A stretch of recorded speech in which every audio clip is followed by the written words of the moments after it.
Episode के start होते ही हम एक छोटे प्रिंस को देखते हैं जो कि अपने कैसल से बाहर एंड गांव से दूर एक जगह पर बैठा होता है।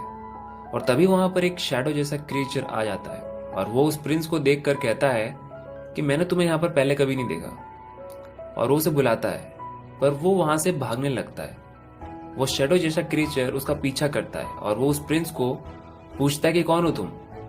और वो उसे कहता है कि तुम्हारे सर पर क्राउन भी है, अगर तुम अपनी जान बचाना चाहते हो तो जल्दी से मुझे अपने सारे पैसे दे दो। और वो प्रिंस कुछ कहता ही नहीं, वो बस इधर उधर देखता रहता है। वो क्रीचर कहता है कि तुम कुछ बोलते क्यों नहीं। और तब उस क्रीचर को पता चलता है कि वो प्रिंस एक्चुअल में गूंगा है, बोल नहीं सकता और साथ ही साथ वो बहरा भी है। इसीलिए उसके बुलाने पर उसे सुनाई नहीं दिया, इसलिए वो रुका भी नहीं। पर वो उसके बोलने के तरीके से समझ जाता है कि वो बोल क्या रहा है।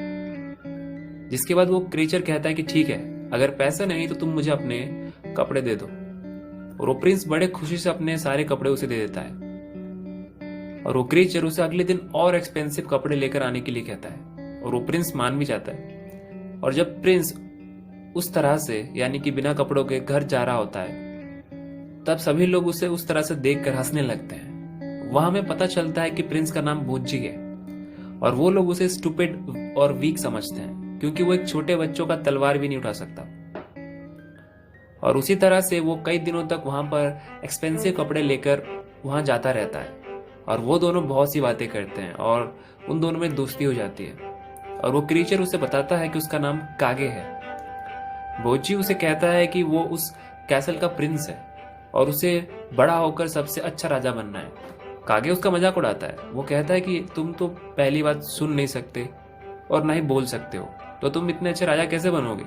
बोजी कहता है कि वो इस बात को लेकर सीरियस है क्योंकि उसने अपने मॉम से प्रॉमिस किया है। जिसके बाद ही बोजी के घर जाने का टाइम हो जाता है और वो अपने कैसल की तरफ बढ़ने लगता है।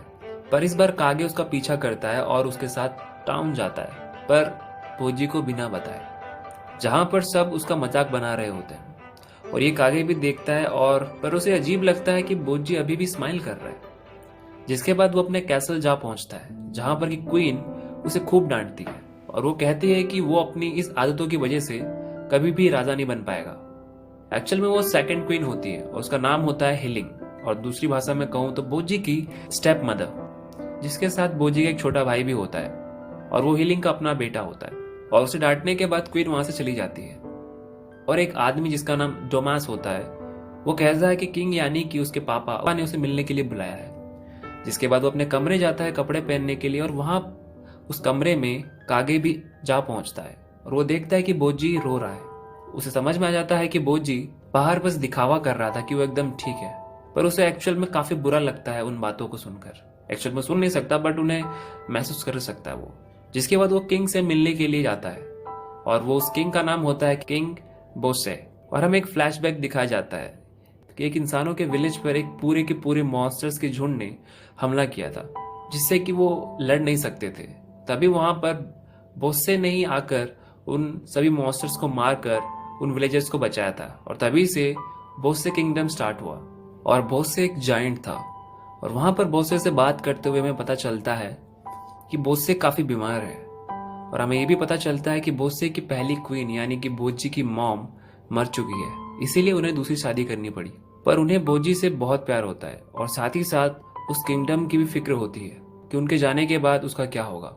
और वो डोमास एक्चुअली वो बोजी का स्वॉर्ड टीचर होता है और वो सबसे अच्छा स्वॉर्ड्समैन होता है और बोसे उसे बोजी को और स्ट्रॉन्ग बनाने के लिए कहता है। और दूसरी ओर हम देखते हैं कि कागे उस कैसल में गलती से रास्ता भटक गया होता है और एक स्वॉर्ड्समैन ने उसे पकड़ लिया होता है। जिसके बाद वो उसे पूछता है कि वो यहाँ पर किसे मारने के लिए आया है, क्योंकि एक्चुअल में कागे शैडो क्लैन से बिलोंग करता है और वो लोग असैसियंस की तरह काम करते हैं।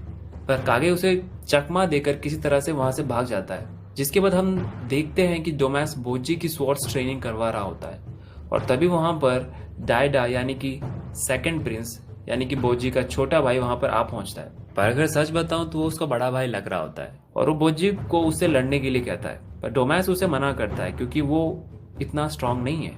इसीलिए डायडा डोमास को चुनौती दे देता है। ऑब्वियसली डोमास उसे हरा देता है, पर एक्चुअल में डायडा काफी अच्छा स्वॉर्ड चलाने में होता है इतना अच्छा कि उसने कैप्टन्स को भी हरा दिया होता है। पर तभी बोजी आ जाता है और वो कहता है कि वो भी उससे लड़ेगा। टोमास उसे रोकता है पर वो नहीं मानता और सभी आसपास वहां पर उस मैच को देखने के लिए आ जाते हैं। और चलते चलते कागे भी वहां पर आ जाता है। दोनों में फाइट शुरू हो जाती है और सबको पता होता है कि ये मैच डायडा जीतने वाला है। पर शॉकिंगली बोजी उसके अटैक्स को डॉज करता है, जिससे कि सब चौंक जाते हैं और साथ ही साथ वो बोजी को मात भी दे देता है। कोई इस बात पर यकीन ही नहीं कर पा रहा होता है और इस आधे फाइट के बीच ये एपिसोड यहीं पर खत्म हो जाता है।